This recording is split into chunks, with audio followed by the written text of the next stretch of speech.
Uh,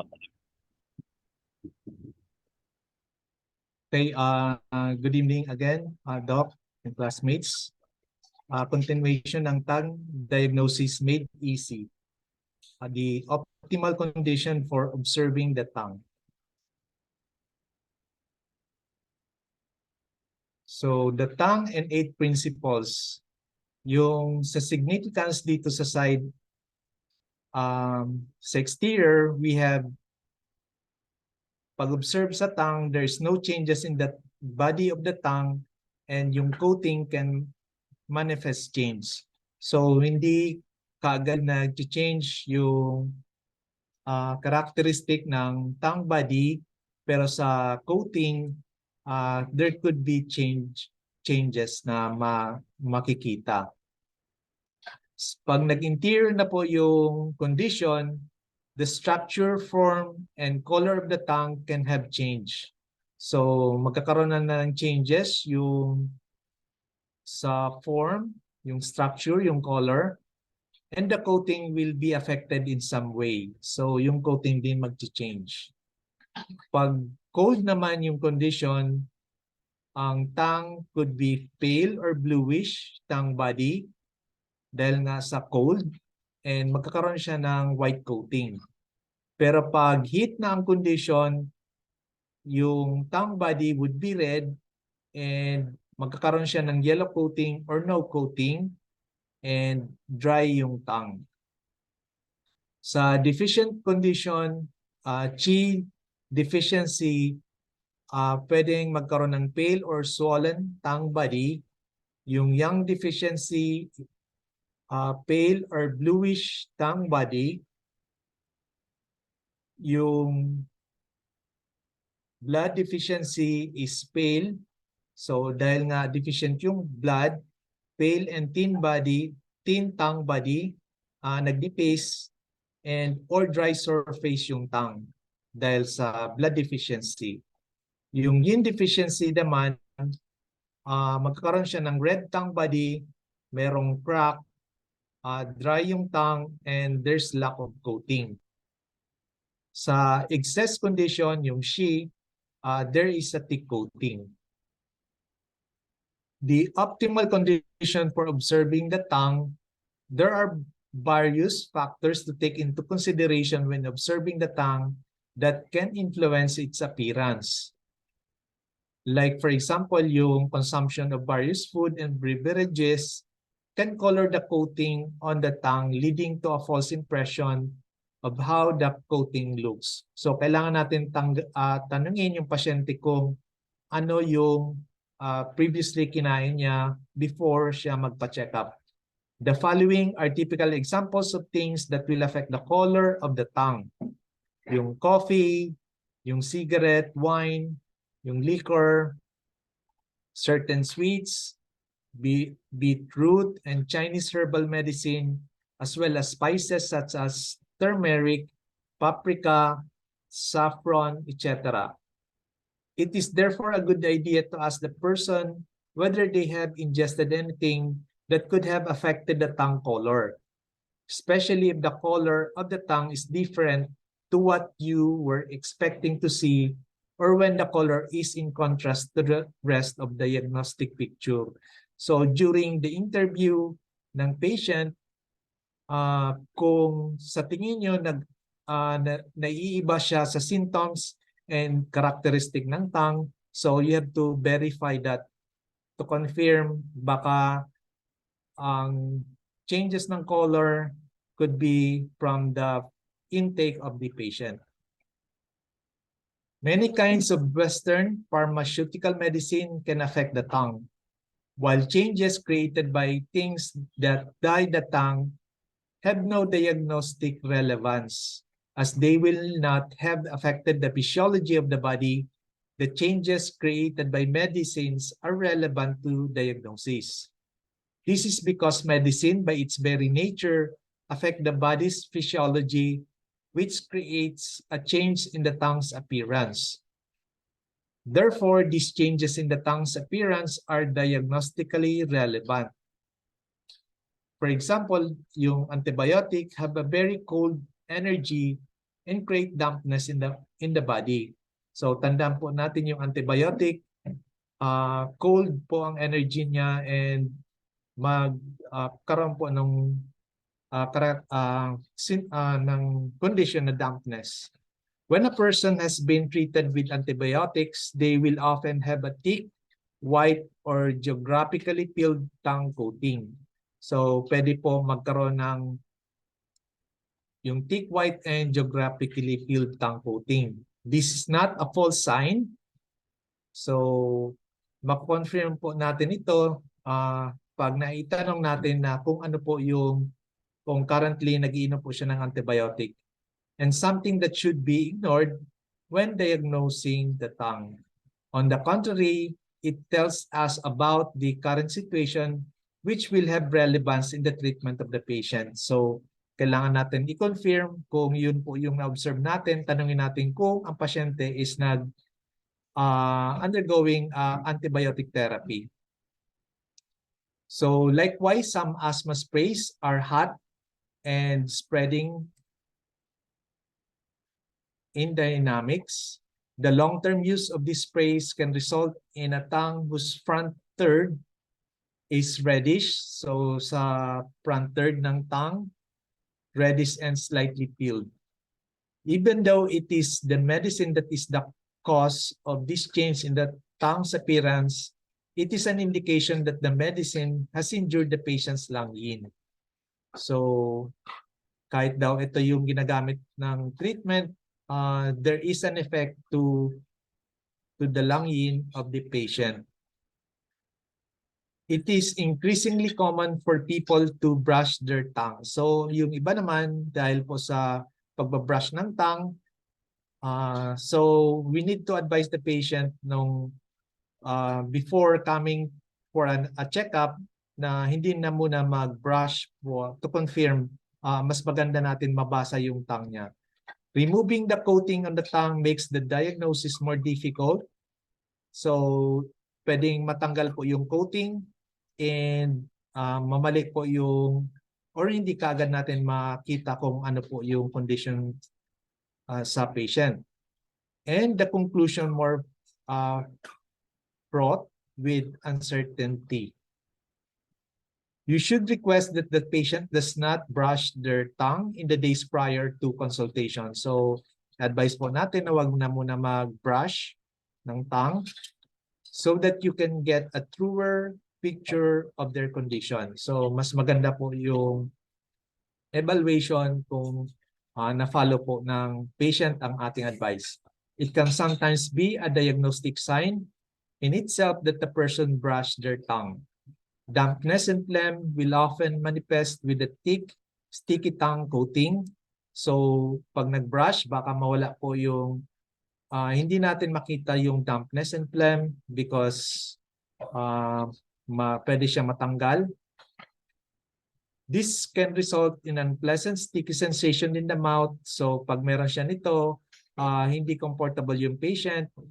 And the person may well brush their tongue to rid themselves of this unpleasant sensation. So yung dampness and phlegm, this is uncomfortable sa atin. And so we might brush it before going sa checkup. So kailangan natin ma-advise ng pasyente na wag na muna sila mag-brush para ma-check properly or ma-evaluate natin siya ng properly. So lighting is also important. The tongue should be well illuminated during inspection, preferably being viewed in natural light. So mas maganda natin ito makita sa natural light. Yung direct sunlight is optimal, but unfortunately, most of us do not have clinics with panorama windows, and we do not live in the south of France, but in the countries with limited sunshine. So tayo naman sagana sa sunshine, and kung pwede natin ma-observe through sa outdoor na mas malinaw, mas maganda po. Furthermore, many patients book appointments after work when it is dark. We must therefore view the tongue using sources of light other than sunlight. So halogen lighting is one of the best alternatives. Pwede tayo maggamit ng halogen light, but it is far more perfect. Yung energy saving light bulbs and fluorescent lighting are on the other hand some of the worst alternatives. So hindi maganda kung yung energy saving light bulbs or yung fluorescent, as they seriously affect the appearance of the colors. So pwede may change po yung color instead na through signs and symptoms na makikita natin, nag-iba po yung kulay. I normally observe the tongue in either the daylight that is available or illuminated by an ordinary light bulb, and I then inspect the tongue using a torch with a halogen bulb. The advantage of using the torch is that I can focus the beam of light on specific areas of the tongue. So pwede rin maggamit ng torch na pwede mo i-focus yung light beam on the specific area na gusto mong makita. And on the root of the tongue, which is otherwise difficult to eliminate. So mas nakikita daw kung may focus natin yung light, especially dun sa likod na ng tongue. It is a good idea to train yourself to look at various tongues, first in ordinary daylight, and then with the light source that you will be using in your consultation room. So, practicing din natin yung pag-compare from the light outside and with the light source that you are using inside the clinic. This will give you an idea of how the tongue coloration is affected by this particular light source. So kailangan natin i-compare, and pag doon natin ma-notice yung difference nung outside and using a light bulb. The tongue should be relaxed during inspection. It is better to get the patient to show you their tongue several times for a short duration. So, pag kita natin ng tongue ng paulit-ulit, kailangan in a short duration about 15 seconds each time.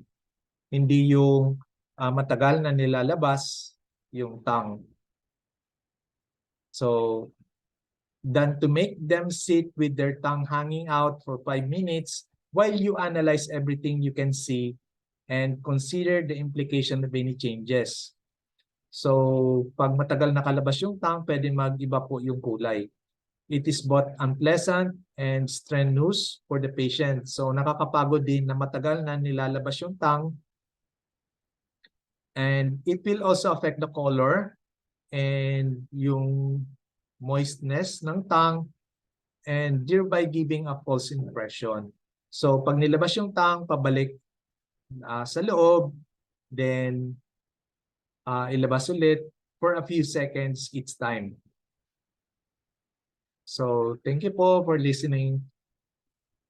Thank you very much, Sir Dino. Any questions?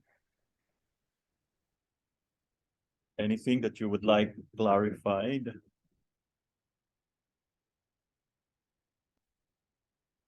Okay. Masyado kayong tahimik. Okay. Yeah, there's a question by Dr. Ryan. Taking a picture of the tongue be an alternative or a video? Well, as long as the lighting conditions are met, it wouldn't be a problem. But most of the time, kasi like we don't actually just rely on the tongue picture. So you have to really look at the overall picture of the patient. So again, you might want. I always encourage picture taking, no, or in fact, I teach my patients to get their selfie of their tongue. Okay, video.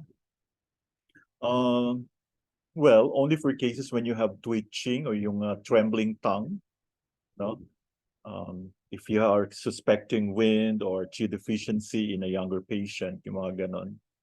Yeah, and again, appropriate lighting conditions should be met. No?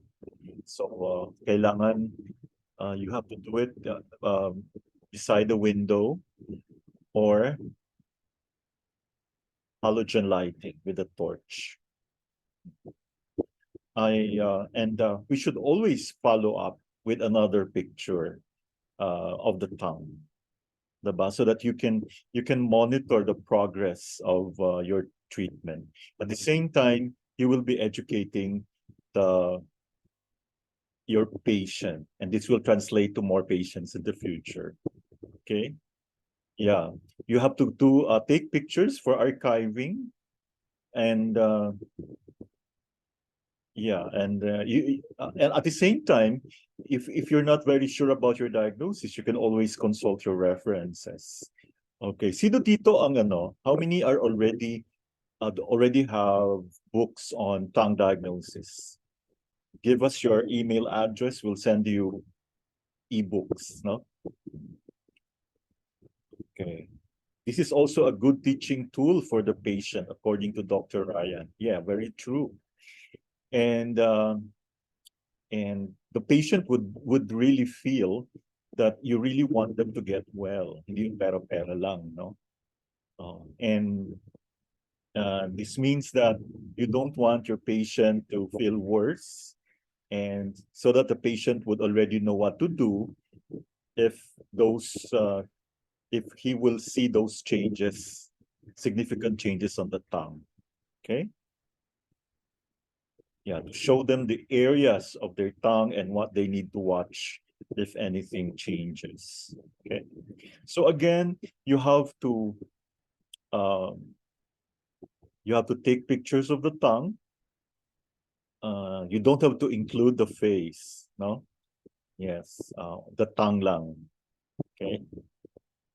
It's going to be fun, and this is one way of forming a strong bond with the patient, bonding with the patient. Most likely,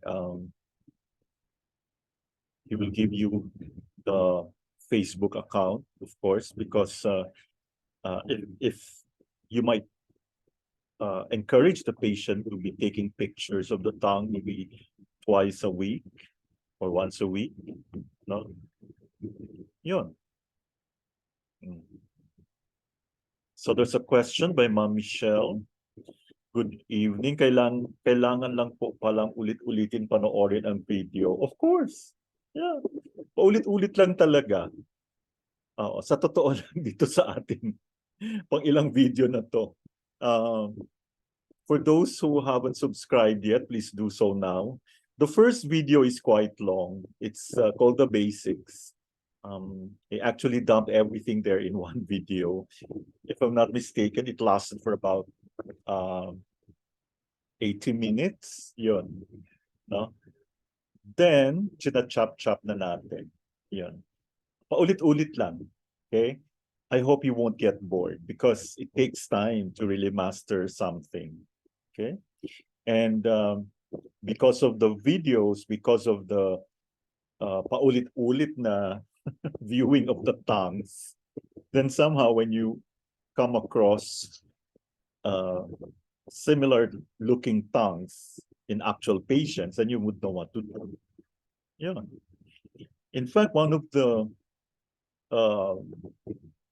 dreams of the pioneer of acupuncture, Dr. Lilia Marquez Palanca, is to actually train the health workers, no, those who are in the field. Diba? Yun. Yun po ang ginawa ko po mula kahapon hanggang ngayon. Yeah. Yeah. Don't just you learn many videos pa. You watch all the videos po. Yan. Okay? Yung mga sumunod na videos. They're actually paulit-ulit, but the presentation is different. Yeah, according to Dr. Ryan, important din to know the basics. I really agree. Without the basics, your knowledge of the tongue diagnosis will be very, very superficial. You should know what the normal tongue should look like first. Yes. No, yun. And be aware of the fact that there is no such thing as a perfect tongue. Just because you see cracks there, uh, it doesn't mean na may problema na yung patient. It's just that the the constitution of the patient is weak. No, yun. Any deviation from the normal would be the basis of your diagnosis. Yeah, this is the correct approach. Precisely, yes. Okay, so first you look at your tongue, and don't panic if it doesn't actually conform to the, you know, the normal tongue. Yeah, it's the correct approach. Ideally, we should always combine it with pulse, no? The pulse kasi is better taken up face to face, no? Mahirap kasi pag ano eh, puro imagination lang. Okay. So from Ma'am Michelle again, pina-familiarize ko pa po kasi yung basics talaga. Yeah, if you remember the first page ng presentation, no? The best way to diagnose is using the 8 principles. Okay? I'll share lang muna the slides. It is so important na alam natin yung ano. Okay. Is everyone familiar now with the ano, the 8 principles? Let me share with you the slides. Oo, ulitin lang na, ano lang natin ha, there's still time pa naman eh. Yeah, I'll show you the tongue. Can you see it? I think it's the first page. Ito. Yeah, first you need to know kung exterior ba or interior yung problem. Okay? So remember, do you recall the presentation last night ni Sir Dino? Okay, if it's exterior, most likely you don't see any change at all on the tongue. There are cases in which, especially pag may wind heat, no, invasion, external wind heat, you will see dark, red spots on the tip and the sides. So if the red spots are located somewhere else, aside from the sides and the tip, then that's probably interior. Okay. And the coating can manifest change. Yeah. Interior, the coating will be affected, definitely. Then you determine if kung cold ba or heat. No? Of course, pag heat, you would expect to see a tongue that is red, or the coating could be yellow. No? Okay, pag cold naman, the tongue is pale or bluish. Okay. Then determine if it's deficiency or excess. One way of, pag deficiency, usually pale talaga siya, except for yin deficiency. No? When you see a red tongue, pag yin deficiency, this is actually a combination of deficiency and excess. Okay, so usually pag yin deficiency, there is no coating, no, and initially the tongue would be pale. After several years, hindi nagpa-acupuncture, hindi nag-change ng lifestyle, you would be looking at a red tongue now, still without coating. Okay, so pag excess, it's the thick coating. Okay, you will see a thick coating. So again, I think ito yung question ni Ma'am Michelle last time, no? Can we detect the chronicity of the problem just by looking at the coating? No. Actually, this will tell us the intensity of the pathogenic factor. So again, when you have Qi deficiency, the tongue is pale, swollen, Or sometimes you don't see, ano lang siya, pale lang siya. Okay, sometimes you see teeth marks, no? Young deficiency, pale then, and the tongue is a bit wet. Yan. Pag blood deficiency, usually payat yung tongue, pale, and or dry. Okay? Yan. Kasi nga, kulang na yung nourishment, no?